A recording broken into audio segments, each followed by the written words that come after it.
prehispánica, la parte de la conquista, la parte de la colonia, y finalmente la parte en los años 30, 1935, es donde dice que en ese mural. Es decir, Diego Rivera, yo vivo en este año, 1935, y aquí voy a decidir terminar el mural. Y aquí me quedo.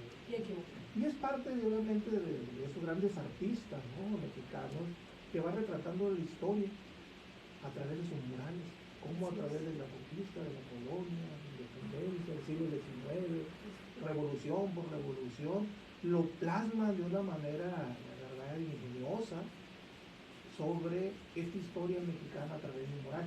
Y ciertamente me tocó visitar a mí el Palacio Nacional, y una de las primeras cosas que quería ver eran los murales. Incluso los mismos días te decía, está el mural, para que lo lean, que visiten, y que platicaban también la historia de ese mural. Sí, de hecho, claro que los murales han sido restaurados, ¿no? Pero imagínense, es que bueno, uno que yo que artes plásticas, uno ve los colores, los trazos que tiene, casi trazos vibrantes, fosforescentes, y uno puede quedar ahí en cada uno de las partes de los laterales una hora viendo cada uno de la historia que nos está contando. Claro que es la historia que conocemos hasta cierto punto, pero como es que el muralismo trató de enseñarnos una historia para personas que en aquel momento principalmente no sabían leer ni escribir, es decir, qué pasó después de la lucha revolucionaria y cómo al mexicano se le enseñó la historia de un México. Eso es lo más importante. Porque esa es una de sus funciones, doctora, una función educativa, de enseñar la historia a través de sus murales. La parte pedagógica. Así es. Una especie, o a lo mejor una semejanza a la parte de estos grandes vitrales de la Edad Media. ¿Cómo enseñar a la población que no sabe leer y escribir? Pues en aquella época las palabras de la Biblia, ¿no? Entonces ahora, ¿cómo me van a explicar la historia de un México que pasó un poco más de 10 años en la lucha armada? Entonces, bueno, ¿qué está pasando ahora? ¿Cómo es mi México actual? Y cómo ha venido cambiando y evolucionando. Ciertamente, en cuestión de los vitrales, tenemos a la Gomita, que nos va contando la aparición de la Virgen de Guadalupe a través de los vitrales, de los 4 vitrales que tiene, el vitral principal en cuestiones de la evangelización de este territorio. Pero los murales tienen esa finalidad también, ¿no? Sí, una función pedagógica de enseñar algo. Ahí está un poquito, digamos que maniqueo, porque qué es lo que quería enseñar de historia el gobierno en turno en aquel momento. También está medio tramposo el asunto, ¿no? Pero es parte de que tiene el poder, quiere enseñar su tipo de historia, ¿no? La historia enseñada a través de los mensajes, eso también tiene todo el sentido del mundo, ¿no? Pero es a través del mural a lo mejor donde mejor se puede instrumentar este proceso formativo, ¿no? De conformar una nueva ciudadanía, podemos decir, ¿no? Sí, claro, esta parte de la identidad mexicana. Así es. Todas las artes, de todas las artes a lo mejor, el que podemos decir, perdón por la frase coloquial, se ajusta como anillo al dedo para esta labor educativa y formativa, es el mural, finalmente, ¿no? Porque si algo distingue al mural, es que realmente nos cuentan una historia, la historia de México a través de imágenes. Y ninguna otra, a la mejor expresión artística lo hace con tanta contundencia como lo hace el mural. Contar una historia a través del color, y claro, tiene todo el sentido, ¿no? Quien ganó la revolución pues va a tratar de enseñar un tipo de historia, y todo este sentido que decíamos al inicio, pedagógica, una función educadora, ¿no? Cómo es que yo le quiero mostrar al mundo, no nada más a los mexicanos, sino al mundo, cómo es que México se puede insertar en un país de cierta manera como internacional, y cómo se proyecta. No es por poca cosa que el muralismo mexicano sea el primer movimiento artístico del siglo XX y que Rusia tomara de ejemplo en la parte de la Revolución Rusa, ¿no? Así es. Si quisiéramos complicarnos la vida. Lo estaba esperando. No, un poco es el sentido. Podemos encontrar, hemos hablado de los grandes muralistas mexicanos, podemos establecer distinciones entre cada uno de ellos, con algunas características muy ingenieris, podemos decir, o se mueven dentro de un estándar común. Pues podemos hablar de estándar común entre comillas por la época histórica, en los años que les tocó vivir y como contemporáneos, ¿no? Aunque pertenecieron a una misma escuela. Son hijos de su tiempo. Sí, exacto, somos hijos de somos más hijos de nuestro tiempo que nuestros padres, ¿no? Ya lo sabemos. Tenemos esta similitud en la parte pues de que vivieron en el mismo año, fueron contemporáneos en aquel momento, ¿no? Pero si lo vemos, Rivera sin duda fue el más famoso de los tres, ¿no? Diego Rivera, con esos grandes murales, y porque él fue becado a Europa a estudiar artes plásticas, mientras aquí empezó la revolución. Es decir, Rivera se enteró de la Revolución Mexicana mientras él estaba becado por el gobernador de Veracruz. Y estudiando. Es decir, de hecho hay una pintura una pintura que se llama Guerrilla Zapatista, pero él la hizo mediante la técnica del cubismo. Eso es bien interesante porque él ve reflejado esta parte de su realidad en México, en su momento en la Revolución Mexicana, pero él estaba en Europa, ¿no? Entonces, de la técnica del cubismo, pero ¿qué temática? La parte de la guerrilla zapatista, ¿no? Rivera es un poco, se dice que Rivera es un poco más tradicional, más de la vieja escuela, y se refleja cuando él empezó a hacer los primeros murales con una técnica como del Renacimiento, es decir, empezó a hacer estas grandes como vírgenes, cosas que tenían que ver con la religión, y poco a poco, ya que regresó a México, se fue como envolviendo un poquito más en la historia mexicana, y el ejemplo que vemos es el Palacio Nacional, recuerdo los ejemplos, ¿no? Tenemos, por ejemplo, el otro gran muralista es Orozco. En Orozco se dice que se ve, tal vez me voy a equivocar aquí, Orozco dice que tal vez él pintaba lo feo de la Revolución Mexicana, que quiere decir que todo el progreso que pudo haber tenido la Revolución, ¿no? De hecho, hay un mural muy controvertido en el Palacio de Bellas Artes, en la segunda planta, que se llama Catarsis. Entonces se ve la parte como en profundidad con una prostituta y con todos los grandes burócratas alrededor. Es decir, esto fue el resultado en realidad de la Revolución Mexicana. No nada más nos trajo cosas bonitas o progreso, ¿no? O reafirmarse como un país en contra del porfiriato. Entonces se dice que Orozco fue el que más, digamos radical, revolucionario de entre ellos tres, ¿no? Y tenemos finalmente a Siqueiros. Con Siqueiros se refleja esta parte del expresionismo en las artes, con esta parte de las pinceladas de color. De hecho, Siqueiros fue maestro en Estados Unidos de Jackson Pollock, que fue el padre del puntillismo, no, eso fue seguridad, perdón, que fue el padre del dripping o goteo, que tiene que ver con la parte del expresionismo abstracto. ¿Por qué? Porque Siqueiros inventó una nueva técnica de pintura que utilizaba mucho la piroxilina, y es lo que ahorita conocemos como la pintura automotriz. Entonces, él fue maestro de Jackson Pollock en Estados Unidos. Él se fue a sus talleres a Estados Unidos, a California y a Nueva York, ¿no? Entonces, podemos decir que Rivera, si lo sintetizamos, Rivera fue el más tradicional, entre comillas. Luego tenemos Orozco, que fue un poquito, digamos, rebelde o radical, con esta parte de que, bueno, en realidad el ser humano es bueno siempre. Entonces mostró su faceta como retorcida del resultado de la revolución y qué hacemos del ser humano cuando realmente llegamos a tener poder, ¿no? Cómo se va como corrompiendo la sociedad. Y Siqueiros, pues tampoco fue muy suavecito, también fue rebelde, ¿no? Pero él, por ejemplo, tomaba más esta parte de la técnica de la pintura con la piroxilina y esta parte del expresionismo abstracto, ¿no? Que lo podemos ver en el resultado con Jackson Pollock. Siempre nosotros nos preguntamos desde niños, cuando escuchamos el precio de una pintura, ¿por qué vale tanto? Y sin embargo esa respuesta va mucho más allá del precio que le puedan dar a una pintura, ¿no? Es lo que refleja. La importancia es lo que refleja, la historia que refleja, la técnica que refleja, la pintura, el momento, el aspecto, que incluyen muchos factores. Sin embargo, estos grandes pintores que tenemos nosotros, los muralistas mexicanos, pues reflejaban la realidad de acuerdo a sus posturas ideológicas, ¿no? Es como decir, ¿cuánto cuesta mi identidad nacional? Claro. Pues yo no puedo preguntar, ¿cuánto cuesta tu identidad nacional? Sí, Pues no, pues es algo complicado en realidad, ¿no? Sí, de esta importancia. Tiene que ver más con el problema de que si bien las pinturas se cosifican, ¿sí? De hecho, estar en el mercado, ¿verdad? Así es, están en el mercado de valores, finalmente también son parte de ese patrimonio intangible nuestro, ¿no? O sea, forma parte de la identidad, la adherencia, es decir, tiene un valor, podemos decir, simbólico dentro de la configuración del México moderno, indiscutiblemente. No podemos hablar del México del siglo XX sin que las creaciones estéticas del muralismo ocupen, sin lugar a dudas, los primeros lugares. De hecho, si tomamos un ejemplo, toda la obra de Frida Kahlo pertenece a patrimonio nacional. No se pueden sacar del país, es cierto, pero como un préstamo, como una obra de arte itinerante, no se pueden vender de esa manera. Muy bien, doctora. En la siguiente parte nos platica más sobre ese aspecto, ¿no? Regresamos después de una pausa.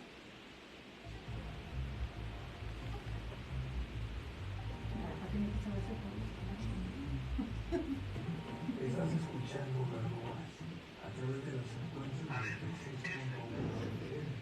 350 en la AM, en los coches en el 102.9 y a través de internet en el sitio www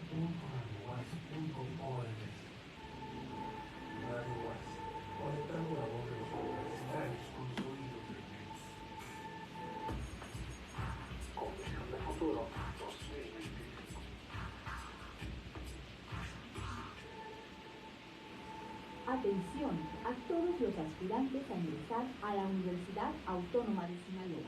Todo aquel alumno que aún no haya terminado su proceso de preinscripción, le vamos a dar oportunidad todavía hasta el miércoles 29 de marzo para poder hacer los preparativos de los exámenes que se aplicarán en el mes de mayo. Comisión de Futuro 2025. Regresamos al programa Voces y Diálogos con Historia en su emisión número 12 del 2023. Queremos saludar con mucho gusto a los que nos siguen por el Facebook Live de la Facultad de Historia, a Leopoldo Veras, a Ángelo, a Carla Barraza, a Petra y a varios que nos están escuchando también por la radio. Gracias por estar con nosotros, ¿no? Continuamos con la doctora Fabiola Galzuela López, con la que estamos platicando sobre el muralismo mexicano, una historia de arte a un siglo de su origen. Doctora, pues muy impresionante todo lo que nos está platicando acerca de estos grandes muralistas y lo que reflejaban en sus murales, porque eso es importante, ¿no? Uno va a ver los murales, dice, qué bonito, está muy bonito, me gusta el color, me gusta la imagen, pero lo que representa es importante. Ahorita hablaba acerca de Frida Kahlo y continuamos platicando sobre eso. Bueno, lo que comentábamos un poquito antes del corte que me agarran ahí emocionada entrar en el tema. No les comentaba que toda la obra de Frida Kahlo, la poca obra que en realidad existe, incluyendo uno de sus diarios, forma parte del patrimonio nacional. No se puede vender, nada más se puede prestar y tal vez a través de la parte itinerante hay un préstamo especial, donde un préstamo, si por ejemplo pertenece la obra, entre comillas, no porque es patrimonio nacional, a cierto museo, se tiene que hacer todo un documento en el que se pueda prestar la obra, así tal cual. Obviamente, como dicen, son prácticamente los murales son bienes nacionales, ¿sí? Más que una propiedad individual, podemos decir particular, es un bien público nacional, ¿no? Así es. Forma parte pues de esta, no solo de la cultura pictórica, ¿no? Mexicana, sino son de los mexicanos, podemos decir propiamente, ¿no? Más allá de colores, sabores, ¿no? De todo tipo, ¿no? Sí, formas, exactamente. Pero yo quisiera un poco, la temática dice, si nos bajamos toda la mañana del centro del país, giramos a nuestras tierras, ¿cómo llegó el muralismo acá? ¿Hubo seguidores de estos grandes pintores? ¿O tuvo otros discurrires, otros procesos en el ámbito regional? Por ejemplo, si tomamos en cuenta todo el tiempo que llegó retrasado y hasta cierto punto la parte del muralismo aquí en Culiacán, ¿no? Para tomar el ejemplo muy en particular con el maestro Rolando Arjona Amabilis, estamos hablando del año 1958. Entonces, saquen cuentas de 1922, 1923, todo ese tiempo que pasó. ¿Por qué? Porque si bien en aquel momento y aún todavía la cultura sigue estando muy centralizada, ¿no? Entonces todas estas décadas que pasaron, probablemente, y es lo más seguro, en la Ciudad de México ya incluso se hacían tantos murales. Esa vertiente nacionalista hasta cierto punto había pasado, ¿no? Aunque como dijo el padre del surrealismo, André Breton, no hay país más mexicano más surrealista que México. Cuando fue invitado por Diego Rivera y Frida Kahlo aquí a la Ciudad de México y a Coyoacán. Pero retomando la pregunta, el ejemplo más claro que tenemos aquí es en 1958, con la creación del mural en el parque que hoy conocemos como Parque Constitución, en 1958, y que empieza de la mano con con el Museo Regional, con el Museo Regional de Sinaloa, que está en el Parque Constitución y que estuvo revestido por esta parte de la creación del escudo de Sinaloa a manos de Rolando Arjona Amabilis, que aparte fue el creador del escudo del estado de Sinaloa. Pero es muy importante cómo es que a través de prácticamente el desglose o el desgajamiento, los 4 cuarteles del escudo de Sinaloa, el maestro Rolando Arjona Amabilis nos va contando a través de cada uno de los cuarteles de Culiacán, del Rosario, del Fuerte de Mazatlán, la historia de Sinaloa y cómo es que prácticamente lo enarbola. Si ustedes ven la forma, la ven de una forma ovalada, ¿no? Y hasta ven así como piquitos, como espinas, pues ¿qué significa la pitaya? ¿No? La pitaya. Entonces, está muy interesante porque ustedes ven el escudo de esa manera, no estático.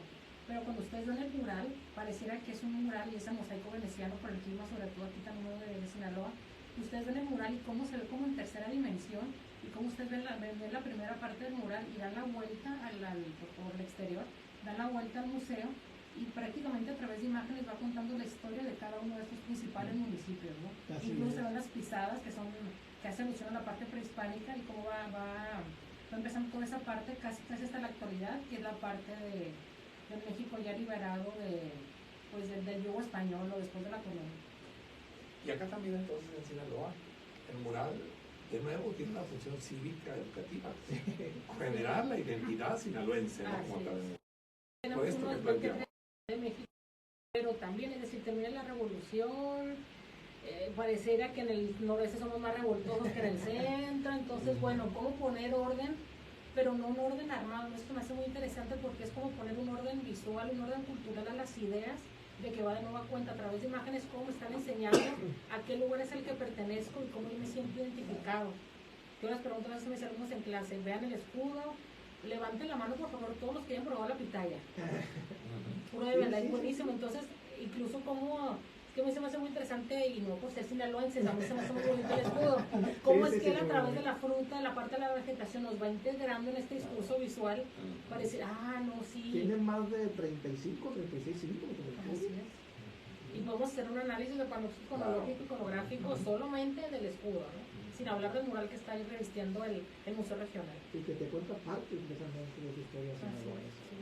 Que tiene que ver con la colonia, la minería, la parte prehispánica, todo esto. Dice un viejo canción, hace por ahí, que hoy entiendo es una feliz la mirada, ¿no? Pero, bueno, realmente fueron 35 años después cuando llegó el mural. Es decir, este 2023 estaremos festejando los 65 años que arribó el muralismo a Sinaloa, ¿no?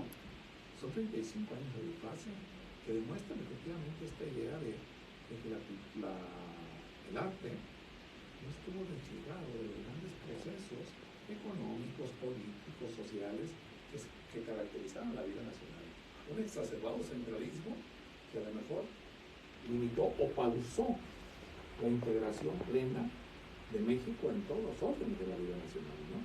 Y el muralismo parece que lo reafirma también, ¿no? Pero bueno, con lo que usted dice, Oriana, a lo mejor ese tiempo no lo compensó con creces la gran creatividad de Durán Arjona, ¿no? Sin lugar a dudas, ¿no? Yo creo que con eso recuperó el tiempo perdido, ¿no? Con esa obra que hizo, 35 años del pasado. Ya avanzamos, ya avanzamos. De la Constitución, del Vamos a apurarnos. Sí, porque estamos atrasados. ¿Y otros representantes sinaloenses sobre el mural que nos pueden platicar? Pues podríamos tener, pero ya tal vez muy actualizado, el muralista de Mocorito, Ernesto Ríos Rocha, se podría decir que él, porque en realidad la vida, digamos, prolífica, toda esta unidad artística del maestro Orlando Arjona fue muy extensa, ¿no? Entonces se podría decir que a lo mejor la continuación de todo esto es Ernesto Ríos, podríamos decirlo, ¿no? Es que el maestro Arjona era una figura, podemos decir, que irradiaba, ¿no? Sí, podemos decir, sí. No dejaba lugares con sombras, ¿no? Por su obra, ¿no? Dicen que cuando venía aquí a Culiacán, les decía que quienes iban por el aeropuerto, llévenme a ver a mis hijos. Que los decía, llévenme a ver cada uno de mis murales. Nunca aquí se le cayó un pedacito de mosaico, hay que restaurarlo. O sea, realmente él se preocupaba por los cuidaba. Sí, como yo puedo decir, mis acuarelas, pues son mis, y a mí me costó como uno. Sí. Quería más a Sinaloa a lo mejor que algunos. Ella negro. Que a lo mejor que su tierra natal, ¿no? Sí. No, fue su segunda patria chica, ¿no? Sin lugar a dudas, ¿no? Sí, es muy importante lo que estamos platicando, doctora, acerca de la representación que tiene con los murales, ¿no? Tanto en México como estos grandes muralistas, aquí en Sinaloa, Orlando Arjona, que precisamente nos da una identidad a través de un escudo que nos llevan, como usted los cuida, los protege, usted también, que sus acuarelas, hace poco estuvo en la ciudad de Durango presentándolas, acerca de sus acuarelas, también las cuida, son su bebé. Pues hice una acuarela diaria, obligas el ejercicio de una acuarela diaria. ¿Cuántas logró? 200. 200. Del 1 de enero al 17 de julio, allá en Durango, en el Museo de los Hermanos Bursa. ¿Era una diaria, doctora? Sí, era una disciplina.